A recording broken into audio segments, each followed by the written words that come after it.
Dear forum participants, greetings. A lost child is probably every mother's nightmare. Not knowing what is happening to a child, whether they are safe, that uncertainty destroys you.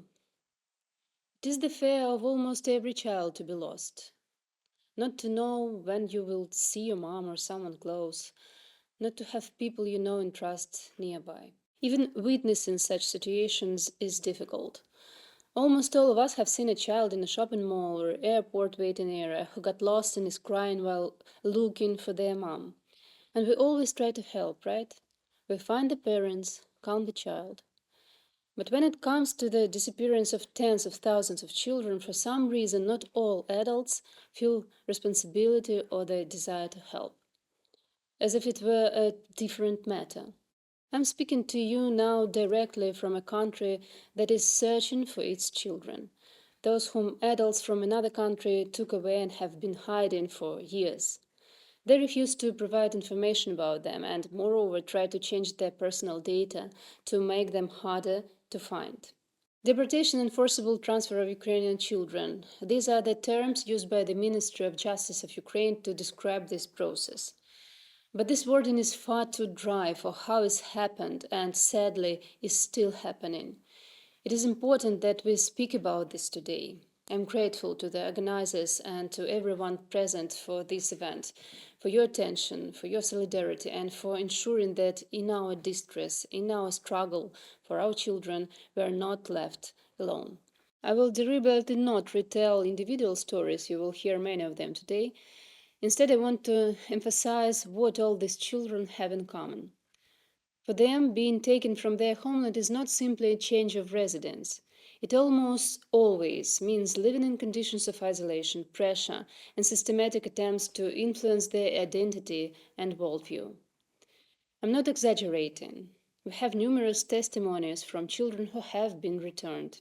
I will describe only a few of the most common scenarios of how children ended up in Russia.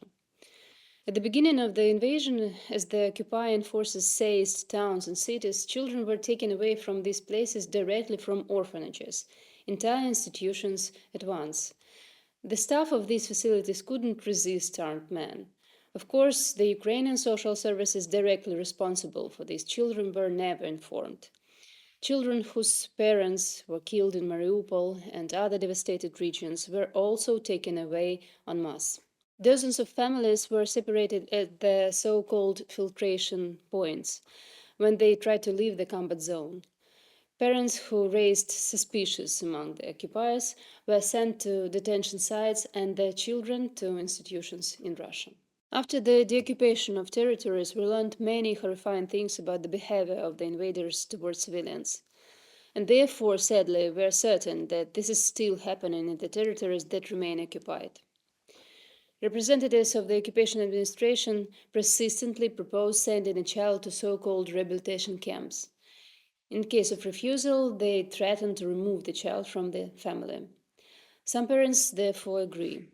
In the camps, children end up in a system of military patriotic upbringing, forced to participate in ideological activities. Their phones are taken away, cutting off contact with relatives, and they are forbidden to speak Ukrainian.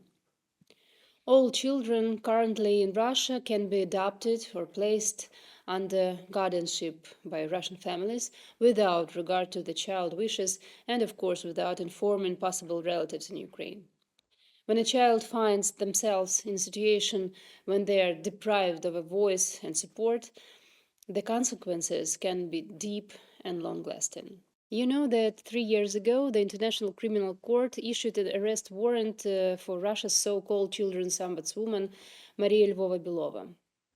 She coordinates the process of transferring Ukrainian children and publicly stated that she took guardianship of a teenager from destroyed Mariupol. In an interview, she openly said that at first the boy didn't accept the situation positively, was aggressive, said he was Ukrainian and didn't want to be in Russia, listened to Ukrainian music and so on. But then, according to her, he experienced a change of consciousness and calmed down. This is an example of how the psyche of one specific child was broken. But all this ideological work with Ukrainian children is massive and systemic in nature.